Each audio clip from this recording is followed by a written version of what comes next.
first. Okay, hold on. Let me get this Let's thing. show them I'm a man before I start answering questions. Okay, all right. All right, first of all, let's get your name and where you from. Alright, I'll start with my original name. Okay. Yehoshua Ned Santana. Yehoshua is Hebrew for Joshua. Okay. Or Jesus, whatever you prefer. Okay. But I go by Joshua legally. Okay. Alright. So you got a martial arts move for me right now? Alright. So Yeah. what I like to do is shadow box. Regular. Okay. Yeah. Yeah. My martial arts is a little too deadly to use on people. Yeah. Because it causes people to die. Yeah. That's what martial arts is for. Yeah. So you dance too? I do my two-step. Okay. You know? All That's right. only for women. I don't do that for guys. All right. So what other tricks do you have? Anything? So here's a poem, my very first spoken word poem that I did. Okay. Yeah. Back when I was 19. Yep. Strength. Yep. Strength is defined by what you overcome. Yes, sir. Young, innocent, pure at heart. You reach out to the light, but instead you're brought into the dark. Blinded and confused, reality's upside down. The air is like poison. So instead, you learn to live without that love, without that happiness, or the things you need inside. You go cold, angry, hating with all your might. You fantasize about the light, but you take a step back, knowing it's out of sight. So what happens next? You walk away from life. All hope is gone. You've given up. You stop dreaming.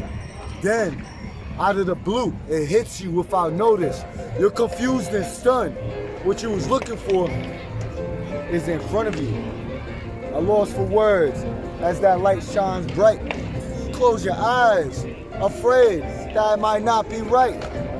The words that it gives you brings you trembling to your might.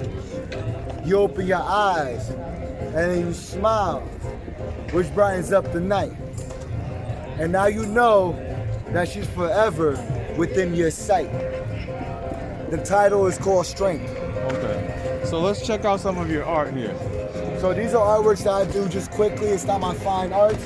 If you want to see some of my high quality, check out my hashtags. Right. You gotta hold the A down to find this symbol. It's not two letters, it's one letter. Okay. Is that Instagram? Yes, sir. Okay. I like to read. I'm a spiritual person, holy in a lot of ways. I'm working on the next app. We're gonna call it Hoodlum Avatar. I'll show you a sneak peek of the design. Nice. Bam! Nice. Just did that last night. I've been designing the concept for years now. I feel like it's about finished. Kind of like a little mini avatar you design yourself. I'll sculpt it. That's how it works. What do you call it? So the Hoodlum Avatar is going to be a bank app, and it's also going to be a online app library. So you basically like a Google for apps. You get a currency, you work on it. As long as you are holy, godly, and you understand the Bible, you can use the app. It's a job. It's like a people-ready app. So you got to apply, you get filtered in. If you don't succeed, you get out. If you're a horrible person, you get arrested. That's how it works. All right, so it's not for everybody. It's only for the spiritually upright. Now, how long you been an artist for? I've been an artist for generations. My mom was an artist and my father was an artist. I started young. I studied very hard. I won a lot of awards. At 20 years old, I won a 40 under 40 award in Albany, New York for my outstanding achievements in my community between Albany, Schenectady, and Troy as an artist. So, are you from Albany originally? No, I'm from Crown Heights, Brooklyn. You heard? All right. Stand up. Okay. So what are some spots that people should visit when they're in Brooklyn or New York in general? So everybody loves the experience of Dumbo, New York, Dumbo, Brooklyn. I recommend you experience the bridges. The park right there is beautiful. You go deeper in, Prospect Park over in Brooklyn has a great garden in there. You definitely want to go by Coney Island. Everybody goes to Coney Island. Go to Coney Island, all right? Yeah. It's one of the best theme parks in New York right now, all right? You go to Far Rockaway, you check out some of the beaches over there. You want to go for the art community, for the huge art community, what you really want to experience is Bushwick. All right, Bushwick is one of the best places. You take the J, you'll be fine. All right. I say downtown for the experience of the hood society. They got a lot of great storefronts that's people selling on the streets. Brooklyn in itself is like a wonderland. Okay, you got some of the best arts in the world. Murals painted in Brooklyn. Check it out. All right. If you go to Manhattan, go downtown. A lot of the tourist spots ain't really worth it like that, but downtown by here, 14th Street area and Chinatown is some of the best places you'll see for a lot of custom stuff. Okay, so where do you see yourself going with this artist business? I studied art for more than just being a visual artist. I studied it for multidisciplinary. It's one of the most ancient forms of a job that anybody could ever have, and the most influential. I could rap, I could sing, I could do a lot more. I'm striving to build an empire of artists to create their own income so we don't have to rely on McDonald's or these crazy fucking lunatics that works 9 to 5s with mental illnesses like you wouldn't believe. Bipolar disorders, narcissism, spectrum, and a lot of them suffer from borderline personality disorder. So it's not really a healthy habitat to be dealing with when you're transitioning to succeeding in life. Mm-hmm. Okay, so where do you usually paint? Do you paint at home in the studio? How does that work? I paint in the subways like a lot of artists that I know. I go, if I'm waiting for trains, because the commute is so long, I'm constantly doing art during that time period. It'd be, if I'm coming between Brooklyn and the Bronx, because I go to the Bronx regularly, right. I'm constantly doing a lot of different art pieces. So yeah, that's basically my studio. Okay, now, what kind of videos do you see yourself watching on YouTube or on the internet in general? Oh, I'm big on like animations, cartoons, information. I like to study, so I like to do my research, current events, conspiracy theories, if it makes sense, if it's legit, with the citations and stuff like that. I'm big into like information, Proverbs 8, Revelations 3, verse 21. I go hard. Yeah. So now during the lockdown back in March, what were you doing? I was protesting. For those months. I was protesting. Oh, you were protesting? I was not protesting like everybody else. Yeah. I was setting up information to teach people how to survive in case the police try to step over the boundaries. I taught them self-defense online. Okay. I taught them how to see through lies. I taught them how to confront people in a civil way. Right. I was teaching people a lot of different skill sets and how to come together and create organizations and stuff like that.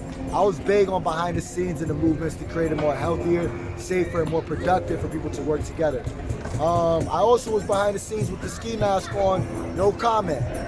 Like if people try to test it, no comment. All right.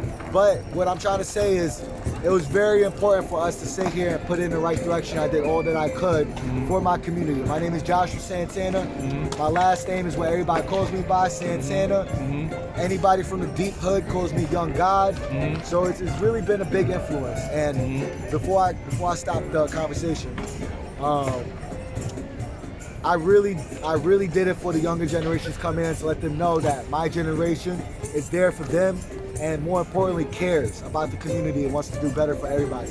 So they don't think they're alone when they get into the world. So they know they have family. Now, it sounds like you have a very strong sense of direction in where you want to go, what you want to do. Who were some of your who guided you? I mean, you're guiding people now. Who guided you when you were younger, when you were coming up? When I grew up, yeah. All right, so this is honestly speaking, anybody who looked like they're on the right path has went through a lot of pain. Yeah. All right, I wasn't loved as a child from my parents because my parents didn't understand how to love. Yeah. They went through the trauma, crack era, selling drugs, prostitution. That lifestyle was my parents' lifestyle. All right. Growing up in that, I grew up in a juvenile detention center where I was raised by militants. I was raised by very, very powerful, influential men that taught me well. My greatest mentor, Hector Ramirez, passed away when I came back to New York just recently. I'm still grieving over his loss. And he was into the Navy, a submarine captain. And that was a lot of responsibility. He taught me the importance of being godly, and I was 14 when he started raising me. Yeah. And he taught me well. I learned martial arts through a lot of great influential world champions like Ken Pompey. He taught me for over 7 years martial arts, and a lot of great other militant martial arts. Behind the scenes, some of them was military veterans who trained guerrilla warfare inside Africa as well. The influences was Bruce Lee, a lot of my mentors who grew up in the hood, who loves the hood, who took care of their community, who had a very deep understanding of the world around them, and studied the Bible very well. I mean, it's very, very complex, but I grew up to be the man I am today from the people who was shunned upon from society because they were judged for being too strong. I wanted to show and demonstrate that my peoples was worthy to be accepted in society today as equals, and even more so as superiors to a lot of people. Now, do you make any videos yourself? Yeah, I do. I also do memes too. My hashtag has a lot of my stuff, but my websites, I'm still working on my understanding, but I'm working on making, I was actually featured in a music video as an extra. Oh yeah? Check it out. It was on World Star. It won a Best Music Video Award in both New York and LA. Really? It's called OG Bobby Part 2. Great song. Check it out. Okay. Yeah, I think you could reach a lot of people, and I think you definitely got the right message, and a lot of people could be positively influenced by you right now, especially in New York nowadays. You know, a lot of parents, you know, they're not really doing their job, and they need sort of role models. You know, you get all these actors and celebrities saying they don't want to be role models. Well, somebody's got to step up and be those role models and fill that, you know, fill that gap. So that's basically what I'm trying to do with these videos here is try to show people a little bit more about like what New York is really about, because you know you get all these videos, you got people filming those guys, you know, praying or whatever, or people playing music, but you don't really get a good idea about the message behind. I mean, I don't even know what they're trying to say. You see what I'm saying? I'm offended every time they perform and stuff like that. Yeah. They're clearly for money. Yeah. A lot of people in their community shunning them. That's why they're out here. Right. I had a great conversation with people that used to work with them. Yeah. I study Buddhism as well. Yeah. I studied Thich Nhat Hanh. Right. He created Plum Village. Yeah. He also was awarded Nobel Peace Prize by Martin Luther King. Right. Okay, the guy was a Vietnamese Buddhist monk that came during the Vietnamese War to talk about peace. Yeah. He was exiled from his country because he talked too much about Vietnam at the time period. Like, these are the people that I study. His practice is mindfulness meditation, which is what I'm practicing right now. All right, it's basically meditating while also interacting with the world around them. What they're doing is a circus play. I don't respect them it. right here. These guys, there's a lot of videos about them on the internet. Yeah, that's because they're clout chasers. Yeah. Hashtag clout chaser. Yeah, but they never talk or anything, or they don't get interviews or anything like that. You don't know what they're about. They're really weird. Yeah. That's it. Yeah. I've read their books. Yeah. I want to throw it out half the time. Like, it's just not right. It's not Buddhism. Yeah. Okay? I don't know what it is, but honestly speaking, I don't respect it. I don't respect their influence on the community. Yeah. Okay. So how much time do you have, first of all? Oh, I'm here all day, all night, so whatever. All right. So let me ask you some more questions then. Let me ask you this question. It's a bit personal. Is it better to be single or sort of married? Ooh. Yeah. That is a perfect question. You know, I asked this question because during the lockdown, you had a lot of domestic violence. People said it's horrible to live with somebody, and then there's people who say, I wish I had somebody. So, you're going to want to read Proverbs 10 through 31. Yeah. Okay, to understand why you shouldn't be in a relationship. Okay. And then you got to study Proverbs 31 to find the right woman. Yeah. This is Proverbs 31. Yeah. I just drew it today, coincidentally. Okay. Who can find a virtuous goddess? She is far more valued than riches of earthly value. Proverbs 31. Yeah. Okay? She's basically the top of the pyramid. I found mine, she's in LA. Okay? She's been stalking me over Instagram for a very long time, pretending to be my girlfriend. Right. And she's gorgeous. Okay? This one right here. My queen will do me good and never evil, forever. All right, Proverbs 31. It's my own interpretation, my own writing. Bible says it differently. Okay? And the last one.